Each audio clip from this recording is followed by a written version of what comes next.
Assalomu alaykum, hurmatli YouTube foydalanuvchilari. 4-sinf ona tili jo'nalish kelishigi mavzusidan uyga vazifani ko'ramiz. Uyga vazifa 47-mashq. Nuqtalar o'rniga ga, ka, qa qo'shimchalaridan mosini qo'yib ko'chiring. Birinchi gap: bizni bag'ringga olganing uchun rahmat. E'tibor beramiz. Oxirida nya, ya'ni nya harf birikmasi bilan tugayapti. Shuning uchun oxiridagi harfimiz g bo'lganligi uchun, ga qo'shimchasini jo'nalish kelishiga qo'shimchasini qo'shdik. Ikkinchi gapimiz: Feruza ekkan nihollarni ko'kka bo'y cho'zib yashnab turganini ko'rdi. Ko'kka,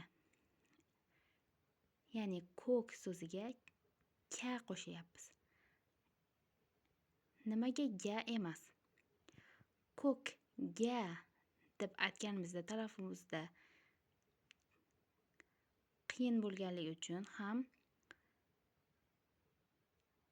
ya'ni jo'nalish kelishigining 3 ta qo'shimchasi, ya'ni ga, qa bo'lganligi uchun biz berilgan so'zga moslab qo'yib ketamiz. Demak, k bilan tugasa ka, so'z q harfi bilan tugasa qa, ga harfi bilan tugasa ga qo'shimchalarini qo'yib ketamiz ekan.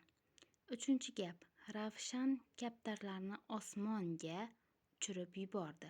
Demak, bu yerda osmon o'z-o'zidan osmon ka tushmaydi, osmon qa tushmaydi, osmon ga tushadi. To'rtinchi gap: Jasur qo'zichoqqa buzoqqa o't berdi. Qo'zichoqga, buzoqga deb ga qo'ymaymizda, qa qo'shimchasini qo'yamiz. Qo'zichoqqa, buzoqqa. Beshinchi gap: Kema qirg'oqqa yaqinlashdi.